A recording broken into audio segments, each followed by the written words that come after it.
How are you. आज हम फिर से एक नया वीडियो लेके आए हैं और इसमें है physical features of India, Bharat की भौगोलिक स्थिति।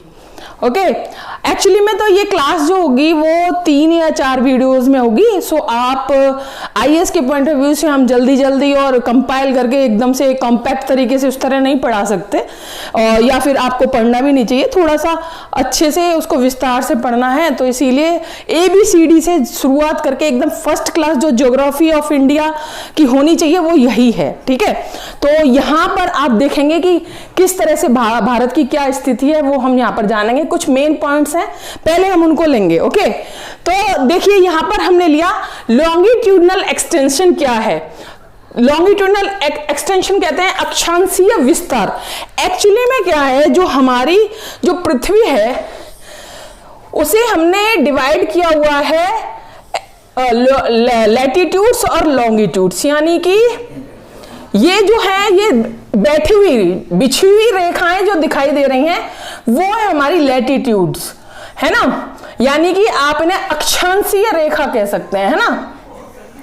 और इनको जो खड़ी रेखाएं हैं उनको कहते हैं देशांतरीय रेखाएं या लॉन्गिट्यूडनल लाइंस कहते हैं ना। हालांकि इनकी जो क्लासेस होगी लैटिट्यूड लॉन्गिट्यूड्स की एक अलग से क्लास में लूंगी, लेकिन यहां पर इतना ही जानना जरूरी है आपको। ओके, तो ये क्यों बनाया गया? ये एक्चुअली में इस जाल को इस ग्रिड सिस्टम कहते हैं, इसीलिए इसको बनाया गया कि जिससे कि हमें किसी भी देश की, कोई भी देश हम ढूंढे, कोई भी सिटी ढूंढे, तो हमें उस ब्लॉक में वो मिल जाए, वो स्थिति पता चल जाए कि कहां पर सिचुएशन है पूरे वर्ल्ड में। ओके, तो हम इंडिया की आज पढ़ रहे हैं, तो इंडिया को देखेंगे हम आज कि इंडिया कहां पर है सिचुएटेड पूरे वर्ल्ड में। तो हम लैटिट्यूड और लॉन्गिट्यूड की बात करेंगे। ओके, तो लैटिट्यूड की बात करेंगे पहले हम बिटवीन 8 डिग्री 4 मिनट से लेके कहां तक 37 डिग्री 6 नॉर्थ तक। इसको जानना समझना बहुत जरूरी है। एक्चुअली इसमें क्या है कि देखिए, इसमें हमने देखा कि हमारी अर्थ है, ठीक है, अर्थ में हमने देखा कि लैटिट्यूड की हम बात कर रहे हैं। लैटिट्यूड कितना कह रहा है कि 8 डिग्री 4 मिनट। एक्चुअली में तो हमारी ये एक मेन लाइन होती है, ये बीच की लाइन जो होती है वो इक्वेटर होती है, इसको भूमध्य रेखा कहते हैं, है ना। ये 0 डिग्री की होती है। ओके, और यहां पर हम देखेंगे कि ये जो रेखा होती है वो ग्रीनविच लाइन होती है। एक्चुअली वो हम देखेंगे, ये सब पढ़ेंगे हम, ठीक है, बाद में, उसका अलग टॉपिक है। तो इसमें हम यहाँ पर इतना ही जानेंगे कि यहां से हम देखेंगे कि आपने देखा होगा, अगर आपने पढ़ा होगा 23.5 की कर्क रेखा होती है ना, और 66.5 की क्या कहते हैं ट्रॉपिक ऑफ कैंसर होती है ना। ये सब पढ़ा होगा आपने या अभी पढ़ेंगे हम, जब ये पढ़ेंगे तब ये जानेंगे। तो ये जो है 0 डिग्री से हम लेके चलेंगे कि 0 डिग्री से लेके हम चले तो हमें 8 डिग्री तक जाना है। 2 3 4 8 5 6 7 8। एक्चुअली में भारत ना, यहां पर सिचुएशन है भारत की, इधर ऐसे इक्वेटर से थोड़ा ऊपर, यानी कि ये जो हुआ, ये जो पॉइंट मिलेगा आपको यहां से 8 डिग्री 4 मिनट पे हम स्टार्ट होगा हमारा इंडिया।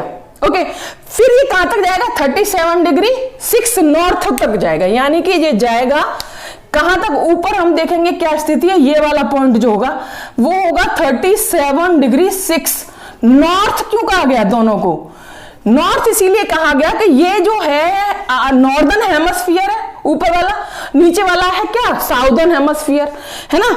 यानी कि अर्धचंद्राकार गोला है ये उत्तरी, अर्धचंद्राकार गोला ये दक्षिणी पार्ट है ना। तो उत्तरी नॉर्थ, उत्तर में इसीलिए कहेंगे क्योंकि दोनों ही की स्थिति उत्तर में है, इसीलिए यहां पर नॉर्थ लिखा है, और ये दोनों के लिए नॉर्थ आएगा। ओके, अब आते हैं हम लॉन्गिट्यूडनल एक्सटेंशन यानी देशांतरीय विस्तार पे। तो देशांतरीय मैंने बताया कि ये जो लंबी लाइनें होती हैं, खड़ी लाइनें जो होती हैं, वो देशांतरीय विस्तार को शो करती हैं। तो यहां से लेके, यानी कि यहां से अगर हम देखें ये वाला पॉइंट और ये वाला, यानी कि ये सबसे वेस्टर्न जो पॉइंट होगा वो कहां होगा? कच्छ की खाड़ी में, है ना। और सबसे ईस्टर्न वाला पार्ट क्या होगा हमारे इंडिया का? अरुणाचल प्रदेश, है ना। तो कच्छ की खाड़ी से लेके, कच्छ से लेके अरुणाचल प्रदेश तक हम देखेंगे कि कौन सी लाइन छूती है इसको। तो ये छूती है यहां से और ये वाली, यानी कि ये पॉइंट और ये वाला पॉइंट, ऊपर वाले ये खड़ी वाली लाइनों वाले, ठीक है। तो यहां पर है ये 68 डिग्री 7 मिनट से लेके कहां तक जाएगी, 97 डिग्री 25 मिनट ईस्ट। ईस्ट पूर्वी मतलब भाग इसलिए कहेंगे इसको क्योंकि देख रहे हो आप, ये जो अर्धगोला है, ये वाला इधर वाला पार्ट क्या है, ईस्ट है, ये वेस्ट है, ये वाला आधा पार्ट। तो ईस्टर्न पार्ट में चूंकि पूरा भारत आता है हमारा, इसीलिए हमारे भारत को पूरे को हम कहते हैं कि नॉर्थ ईस्टर्न पार्ट में वर्ल्ड के हमारा जो भारत है उसकी स्थिति है, नॉर्थ ईस्ट पार्ट में। ओके, तो ये क्लियर हुआ आपको लैटिट्यूड और लॉन्गिट्यूड। इसके बाद हम आते हैं क्षेत्रफल पे। पूरा जो क्षेत्रफल एरिया है वो कितना है, हमारे भारत का जो क्षेत्रफल है 3.28 मिलियन स्क्वायर किलोमीटर है, यानी कि 3.28 स्क्वायर किलोमीटर हम कह सकते हैं, है ना। उसके बाद टोटल वर्ल्ड जो है हमारी इंडिया की वो कितना परसेंट है, 2.43% है पूरे वर्ल्ड का। केवल हमारे पास जो एरिया है, लैंड एरिया है, उसका क्या है 2.43%, ठीक है। अब आते हैं हम नॉर्थ टू साउथ। ये तो एरिया हो गया है ना, आपका एरिया दिखाई दे रहा है ना आपको बोर्ड में, है ना। अगर कुछ छूटता भी है यहाँ पर दिखाई नहीं दे रहा हो ना, तो मेरे फोन नंबर पे जाके वहां पर डिस्क्रिप्शन बॉक्स में आप देख के वहां पर क्वेरी कर सकते हैं, वहां से पता कर लेना आप, वहां से नोट्स भी मिल जाएगा आपको अगर आपको चाहिएगा तो। North to south eastern extension देखिए आप, यानी कि भारत दिख रहा है यहाँ पर, मैप एक कोशिश की है मैंने बनाने की, नॉर्थ से साउथ तक, यानी कि अगर हम इस वाले पार्ट को यहां से और यहां तक ऐसे अगर देखना चाहें तो नॉर्थ से साउथ, कश्मीर से कन्याकुमारी तक कितनी दूरी है, कितना एक्सटेंशन है, यानी कि 3200 किलोमीटर आपको मिलेगा, 3214 ऐसे करके मिलेगा कहीं कहीं, लेकिन ये मतलब आपको ऑप्शन आएगा तो मिल जाएगा, इसीलिए 3200 ही आप याद रखिए। ओके, ये एनसीईआरटी का डेटा है, सो कोई आपको चिंता करने की जरूरत नहीं है। उसके बाद आप देखिए इसमें आता है ईस्ट टू वेस्ट या वेस्ट टू ईस्ट एक्सटेंशन कितना है, तो ये है 3200 किलोमीटर, और ये जो है वेस्ट टू ईस्ट या ईस्ट टू वेस्ट कह लो, ये है 2900 किलोमीटर। ओके, उसके बाद आता है कि भाई ये कौन सा, यानी कि लार्जेस्ट कौन सा, लार्जेस्ट पूरे वर्ल्ड में किस नंबर पे आता है हमारा इंडिया, इससे बड़े कौन से देश हैं वो देखिए, 7th नंबर पे इंडिया आता है, 7th largest country in the world. इससे लेकिन पहले कौन से हैं ये भी पता होना चाहिए, रसिया, कनाडा, चाइना, यूएसए, ब्राजील और ऑस्ट्रेलिया, तब इंडिया का नंबर आता है। अब इसे याद करने की ट्रिक क्या है, आपके यहाँ बाई आती है, बाई कोई आती है, काम करने वाली को बाई कहते हैं ना भाई, तो रुक्कू बाई याद कर लीजिए, रुक्कू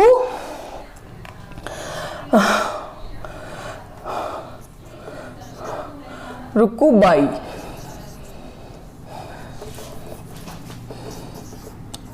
यहां पर मैं छोटा छोटा लिखती हूं, रुकिए,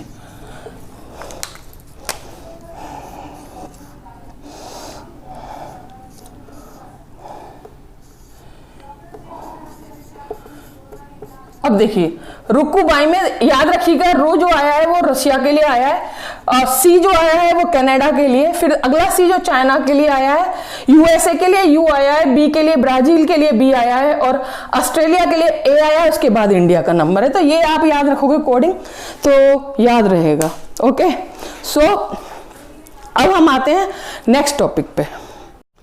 अब देखिए हम आते हैं थोड़ा सा और फैक्चुअल एरिया इसका, तो जान लीजिए प्रीलिम्स के पॉइंट ऑफ व्यू से बहुत ही इंपॉर्टेंट है। इसमें देखिए आगे हम देखते हैं लैंड बाउंड्री कितनी है, इंडिया की जो लैंड बाउंड्री है पूरी, ये यहां से लेके यहां तक लैंड बाउंड्री है पूरी, लेकिन यहां से लेके यहां तक क्या है, कोस्टल बाउंड्रीज कही जाएगी। ये पूरी जितनी भी ये आपको ये दिख रहा है ना, बाउंड्री दिख रही है इंडिया की, वो तो लैंड बाउंड्री की हम बात करें वो है कितनी 15,200 किलोमीटर। ओके, लेकिन कोस्टल बाउंड्री कितनी है? 6,100 किलोमीटर। लेकिन अगर इस कोस्टल बाउंड्री में हम अंडमान निकोबार की कोस्टल बाउंड्री प्लस लक्षद्वीप की कोस्टल बाउंड्री भी मिला देते हैं तो वो हो जाती है 7,515.5, है ना, 7,515.5 किलोमीटर हो जाती है ना, पूरी मिला के। कौन सी? यहां से पूरा अरेबियन सी से बे ऑफ बंगाल तक प्लस अंडमान निकोबार की प्लस लक्षद्वीप की, ये तीनों मिलके तब होती है 7,515.5 किलोमीटर। ओके, लेकिन अगर हम इन दोनों की पूछें, ये लैंड एरिया 15,200 प्लस ये पूरा, ये तीनों मिला के कौन सी थी? ये वाली। यानी कि अगर हम इसको और इसको अगर मिला देते हैं, इस वाली को, तो ये कितनी हो जाती है? पूरी टोटल लैंड बाउंड्री हमारी हो जाती है कितनी? दोनों हमने मिला दी यहां पर, और ये हो जाती है 22,715.5 किलोमीटर हो जाती है। पूरी टोटल लैंड बाउंड्री या कोस्टल बाउंड्री टोटल मिला के हो जाती है हमारी 22,715.5 किलोमीटर। अब हम देखें भाई कि ये कोस्टल लॉन्गेस्ट कोस्टल लाइन किस स्टेट की है? लॉन्गेस्ट कोस्टल लाइन किस स्टेट में पड़ती है? तो गुजरात। गुजरात वाला यहां एरिया है, वो सबसे बड़ी जो है कोस्टल लाइन जो है गुजरात की है ना। उसके बाद हम आ जाते हैं southern most point of India क्या है? तो ये है इंदिरा पॉइंट। ग्रेट निकोबार में है Indira point, southern most point है ये ग्रेट निकोबार में। ठीक है, एक्चुअली में ना आपको फैक्चुअल चीजें इसीलिए याद करनी पड़ेंगी कि आप इंडिया के एडमिनिस्ट्रेटर बनने जा रहे हैं। ओके, यानी कि आप मतलब सर्व करने जा रहे हैं, है ना, यही कहते हैं ना, आप सेवा करनी है, इंडिया की सेवा करनी है। तो आपको जब यही नहीं पता होगा, सेवा करने का मतलब क्या है? प्रॉब्लम सॉल्व करनी है, लोगों को और अच्छी से अच्छी सुविधाएं प्रदान करनी है ना। तो वो कब कैसे कर पाएंगे आप, जब आपको यही नहीं पता है कि आपके घर में कौन से कितने कमरे हैं, उस कमरे में कितनी अलमारियां हैं, अलमारियां बिखरी पड़ी हैं या नहीं बिखरी पड़ी हैं, अलमारियों को संभालोगे तो तभी ना आप, जब आपको ये पता होगा कि कितनी अलमारियां कितनी कबर्ड हैं आपके रूम्स में, है ना। तो यही चीज है बस, इंडिया में क्या क्या है, क्या क्या दिक्कतें आएंगी, उसके बाद ये जानेंगे हम पढ़ाई के दौरान कैसे हम उन्हें सॉल्व कर पाएंगे आईएएस बन के। इसीलिए जानना बहुत जरूरी है, इन फैक्चुअल चीजों को जानना इसीलिए जरूरी है, इसीलिए बिल्कुल याद कर लीजिए एकदम।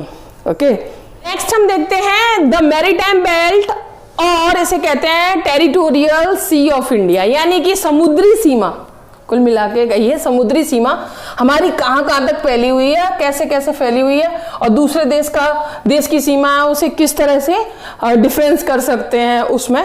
तो ये जानना बहुत जरूरी है, जहां से हम लोग टैक्स वगैरह हम लोग कलेक्ट करते हैं। आगे और भी चीजें हैं, जैसे कि अनुसंधान करना, वैज्ञानिक अनुसंधान, है ना, मतलब साइंटिफिक रिसर्चेस, इस तरह के काम, प्लस हम लोग रिसोर्सेज भी निकालते हैं, है ना। ये सारी अलग अलग चीजें जो कि हम समुद्री सीमा से लेते हैं, लेकिन कैसे अलग अलग हर देश अपनी अपनी समुद्री सीमा से अपने अपने अधिकारों के साथ ये काम कर सकते हैं। तो हमारी समुद्री सीमा जो होती है वो क्या है, कैसे कहाँ तक फैली हुई है? तो 12 नॉटिकल माइल्स तक, 12 नॉटिकल माइल्स, 12 नॉटिकल माइल्स तक फैली हुई है, जिसमें क्या क्या है, एक नॉटिकल माइल में कितने किलोमीटर होते हैं? 1.8 किलोमीटर होता है एक नॉटिकल माइल में, है ना। तो इस तरह से हम देखते हैं कि हमारी समुद्री सीमाओं की जो का विस्तार है 12 नॉटिकल माइल तक है। ठीक है, जहां से इकोनॉमिक जोन कहते हैं उसको, इकोनॉमिक जोन में आगे और भी जोन्स हैं, तो उनको इतना डिटेल में पढ़ने की जरूरत नहीं है। उसके बाद देखिए फिर हमारा आ जाता है नेक्स्ट पॉइंट कि कितने स्टेट हैं, कितने यूनियन टेरिटरी हैं, यानी कि हमारे राज्य और केंद्र शासित प्रदेश कितने हैं, है ना। तो 28 स्टेट्स हैं हमारे, राज्य हैं, और 9 यूनियन टेरिटरीज हैं। 7 थी, 9 हो गई हैं अब, पहले 7 थी, अब 9 में यानी 2 कौन सी जुड़ गई हैं? जम्मू एंड कश्मीर एंड लद्दाख वाली, 2 जुड़ गई तो ये 9 हो गया है यूनियन टेरिटरी, है ना। उसके बाद आता है हमारा इमीडिएट हमारे नेबर्स कौन है, हमारे पड़ोसी राज्य कौन कौन से हैं। तो हम दोनों तरह से पढ़ेंगे, लैंड एरिया में प्लस आइलैंड्स में। लैंड एरिया, मेनलैंड में हमारे जो नेबर्स हैं वो हम पढ़ेंगे, और एक आइसलैंड में हमारे नेबर्स हैं उनको पढ़ेंगे। तो मेनलैंड में हमारे जो नेबर्स हैं वो है पाकिस्तान, जो कि इस साइड यहां पर पाकिस्तान होगा।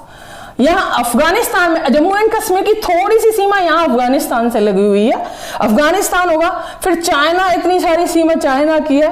फिर चाइना के बाद नेपाल, यहां तक ये सब चाइना है यहां तक।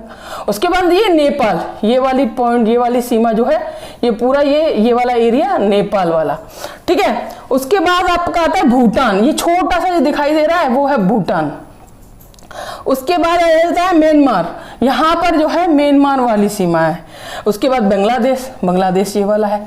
तो ये चीजें, ये जो है हमारे कितने हो गए, 1 2 3 4 5 6 7 8 जो हैं हमारे, 8 जो हैं ये हो गए हमारे पड़ोसी राज्य मेनलैंड के, ठीक है। 2 हैं हमारे द्वीप में, आइलैंड्स में क्या है, 2 हमारे पड़ोसी देश हैं, श्रीलंका और मालदीव, ये 2 हैं हमारे आइलैंड्स में।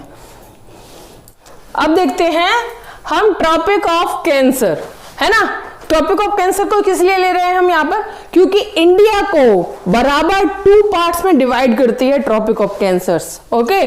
जैसे कि ट्रॉपिक ऑफ कैंसर का कहां पर है, अभी थोड़ी देर पहले भी हमने डिस्कस किया था वर्ल्ड को लेके। ये इक्वेटर 0 डिग्री पे है, उसके ऊपर नॉर्थ में जो है 23.5 भी कह देते हैं, 23 डिग्री 30 मिनट भी कह देते हैं इसको।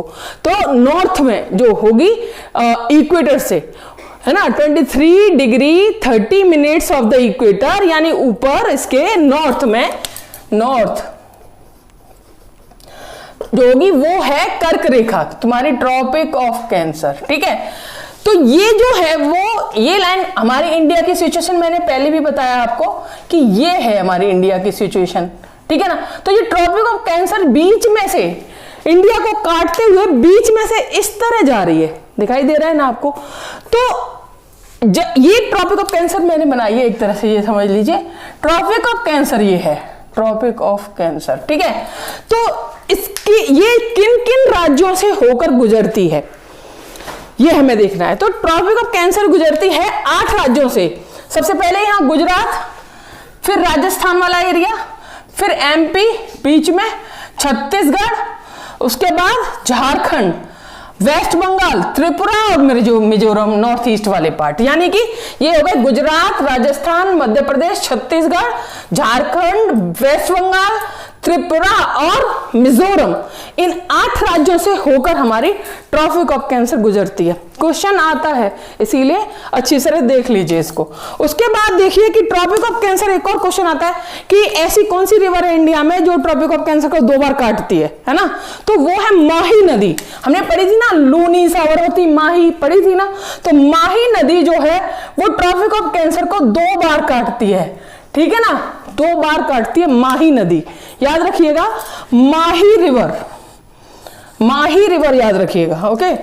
उसके बाद हम आते हैं स्टैंडर्ड मेरिडियन पे, कि हमने देखा कि ये जो लाइनें हैं ये लॉन्गिट्यूडनल लाइन होती हैं, तो ये टाइम को शो करती हैं। ये सारी लाइनें टाइम बताती हैं हर देश का, जहां से गुजरती हैं, जिस देश से गुजरती हैं। तो वहां पर एक ऐसा कर दिया जाता है जैसे कि पूरे वर्ल्ड में ये जो है ग्रीनविच लाइन कहते हैं इसको, बीच वाली को हम वर्ल्ड की क्या कहते हैं, ग्रीनविच लाइन है। ये 0 डिग्री और ऊपर 180 डिग्री, ठीक है। तो इसको ग्रीनविच लाइन कहते हैं। इसी से पूरे वर्ल्ड का वैसे तो टाइम जो वर्ल्ड जो वॉच है उसमें आता है, तो उसमें देखा जाता है। लेकिन क्योंकि अंतर हो जाएगा बहुत ज्यादा टाइम में, इसीलिए लोकल टाइम भी फिक्स कर दिया जाता है, एक लॉन्गिट्यूड तय करके हर देश का, है ना। तो जरूरी नहीं है कि एक ही लोकल टाइम हो हर देश का। चाइना में बहुत सारे लोकल टाइम है, अलग अलग लोकल जोन्स हैं, अलग अलग टाइम जोन है, तो उसमें रखा गया है। रशिया में भी ऐसा है, अलग अलग टाइम जोन्स हैं, तो अलग अलग टाइम के अकॉर्डिंग वो लोग चलते हैं। लेकिन हमारे इंडिया में चूंकि जो लोकल टाइम रखा गया है वो रखा गया है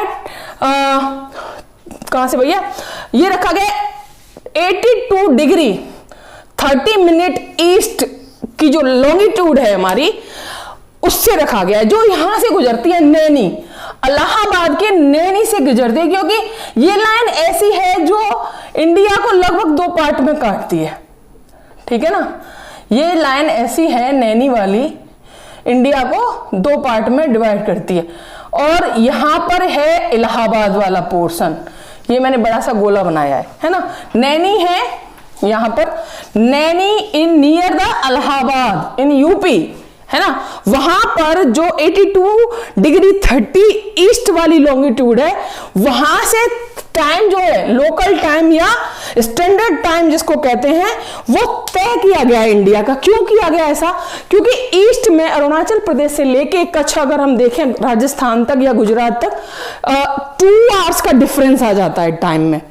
अगर मान लीजिए कोई नॉर्थ ईस्ट से या कलकत्ता से या बिहार से ही बॉम्बे मेडिकल फैसिलिटीज के लिए आना चाहता है, ठीक है, तो वो क्या करेगा, वो टाइम लेगा डॉक्टर से कि डॉक्टर भाई फॉरेन कंट्री से आएगा तो इस डेट को आएगा, तो उस डेट को आपको 4 बजे या 5 बजे आपको आना है, आपका मीटिंग टाइम है, ठीक है, तो डॉक्टर से मीटिंग है। तो अगर वो अपने हिसाब से चलेगा तो 2 घंटे क्या हो जाएगा, पीछे हो जाएगा। वो सोचेगा कि मैं तो पहुंच गया, उसे इंतजार करना पड़ेगा यहाँ आके। लेकिन यहाँ पर क्या है, 2 आवर्स पीछे चलती है ये घड़ी। यहाँ पर 2 घंटे बाद में सूरज उगता है, यहाँ पहले उग जाता है ईस्ट में, वेस्ट में बाद में उगता है, इसीलिए टाइम का डिफरेंस आ जाता है 2 घंटे। इसीलिए हर देश का ना टाइम सेट कर दिया जाता है, उसी के अकॉर्डिंग वो घड़ी, सारी घड़ियां जो उस देश की है उसी टाइम जो है उसी अकॉर्डिंग चलेगा, हर ऑफिस में हर जगह, है ना। तो इसीलिए ये टाइम स्टैंडर्ड, ये लोकल टाइम तय किया जाता है, फिक्स किया जाता है। ये कहां से है, 82 डिग्री एंड 30 मिनट से हमारी जो नैनी इलाहाबाद में है उससे तय किया गया है, ठीक है ना। तो ये किन किन राज्यों से होके गुजरती है ये भी देख लीजिए। ऊपर में ये यूपी, फिर एमपी, फिर छत्तीसगढ़, उड़ीसा और आंध्र प्रदेश, ये 5 स्टेट से होके गुजरती है आपकी ये लोकल टाइम या स्टैंडर्ड टाइम जो लाइन है, वो 5 स्टेट से होके गुजरती है, यूपी, एमपी, छत्तीसगढ़, उड़ीसा और आंध्र प्रदेश, ठीक है ना। यूपी एमपी में 36 का आंकड़ा, ऐसे करके आप इसका कुछ क्या कहते हैं शॉर्ट फॉर्म बना लीजिए तो याद रह जाएगा आपको। नेक्स्ट हम देखते हैं फिजियोग्राफिक जोन्स ऑफ इंडिया, यानी कि अब हम मेन टॉपिक पर आ गए हैं। अभी तक तो हम मेन पॉइंट्स देख रहे थे, फैक्चुअल एरिया था, लेकिन अब ये भौगोलिक विशेषताओं को या कितनी भौगोलिक क्षेत्रों में हमें बांटना है या बांटते हैं इंडिया को, किस तरह से हम क्या क्या चीजें हम पढ़ेंगे भौगोलिक स्थिति में, वो देखिए हम 5 तरह से इसको बांटते हैं। हिमालय पर्वत, हिमालयन वाला क्षेत्र, हिमालय वाला क्षेत्र यहां पर, ठीक है। फिर नॉर्दर्न प्लेन्स वाला एरिया, जो कि इंडस, गंगा और ब्रह्मपुत्र प्लेन्स जो है उसको हम पढ़ेंगे यहां पर नॉर्दर्न प्लेन्स में, सॉरी ये नॉर्दर्न प्लेन्स में, ठीक है, उत्तरी मैदान। पेनिनसुलर प्लेट्यू, प्रायद्वीपीय पठार, ये वाला जो एरिया है मोस्टली पठार वाला है प्रायद्वीपीय भारत का, तो ये हम पढ़ेंगे पेनिनसुलर प्लेट्यू। उसके बाद हम पढ़ेंगे इंडियन डेजर्ट, ठीक है, ये वाला रीजन जो होगा वो इंडियन डेजर्ट वाला होगा। उसके बाद कोस्टल प्लेन हम 2 पढ़ेंगे। कोस्टल प्लेन ये है, ये वाला वेस्टर्न, ये वाला ईस्टर्न। ये क्या है आप पढ़ते हो ना इस तरह, ईस्ट, वेस्ट, नॉर्थ और साउथ, ऐसे पढ़ते हैं ना। तो ईस्ट वाला पार्ट ये है और वेस्ट वाला ये है, यानी ईस्टर्न घाट ये होगा, ईस्टर्न कोस्टल प्लेन ये होंगे और वेस्टर्न कोस्टल प्लेन ये वाले होंगे, इधर वेस्ट वाले, ओके। तो इन्हें हम 2 टाइप से पढ़ेंगे, इनके डिटेल्स पढ़ेंगे। उसके बाद कोस्टल प्लेन हुआ, उसके बाद हुआ आइलैंड्स। हमारे आइलैंड्स है अंडमान निकोबार और लक्षद्वीप, तो इनके बारे में भी हम डिटेल पढ़ेंगे। तो आगे के वीडियोस में हम देखेंगे हिमालय पर्वत को भी फर्दर डिवाइड किया गया है, तो हम इसके डिविजन्स और आगे स्टडी करेंगे।